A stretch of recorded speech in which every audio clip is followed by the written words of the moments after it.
கர்த்தருடைய நாமத்துக்கு மகிமை உண்டாவதாக. இன்றைய வார்த்தை நெகேமியா 2:20. பரலோகத்தின் தேவனானவர் எங்களுக்கு காரியத்தை கைகூடி வரப்பண்ணுவார்.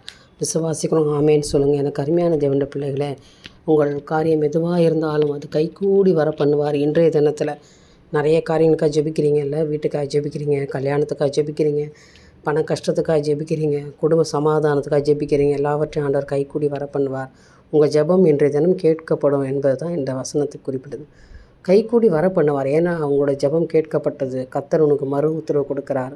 என் அருமையான தேவனுடைய மகளே, மகனே, நீ பயப்படாத, நான் உனக்கு துணை நின்று இன்றைக்கு உன்னுடைய தேவையெல்லாம் சந்திப்பேன். நீ இன்றைக்கி எந்த காரியத்துக்காக நீ கடந்து போனாலும் உன் போக்கையும் உன் வரத்தையும் நான் ஆசீர்வதிப்பேன். இந்த நாளில் உன்னுடைய வியாபாரத்தை ஆசீர்வதிப்பேன், உன் வீட்டை நான் ஆசீர்வதிப்பேன். ஏனென்றால் உனக்கு கைகூடி வர பண்ணுவேன். அதாவது எல்லாவற்றையும் ஆண்டவர் ஒழுங்குபடுத்தி இன்றைக்கு உங்களுக்கு ஒரு சந்தோஷத்தை, ஒரு சமாதானத்தை இந்த தினத்தில் கொடுக்க போகிறார். நம்புறீங்களா? ஒரு ஆமேன்னு சொல்லுங்கள். கர்த்தரால் ஆகாத காரியம் ஏதாவது ஒன்று இருக்கா? ஆண்டவரால் முடியாதுன்னு ஏதாவது சொல்ல முடியுமா? எல்லாவற்றையும் அவர் செய்ய காத்து கொண்டிருக்கிறார். ஆனால் நீங்கள் ஜெபிக்கிறீங்க. உங்கள் ஜெபம் இன்று கேட்கப்பட்டு இன்றைக்கு ஒரு பெரிய காரியங்களை நீங்கள் பார்க்க போகிறீங்க. கர்த்தருடைய கண்கள் உங்கள் மேல் கண்ணோக்கமாக இருக்கிறது. நிச்சயமாக கர்த்தர் உங்களுக்கு உதவி செய்வாராக. என் தேவனுக்கே மகிமை உண்டாகட்டும். ஆமேன்.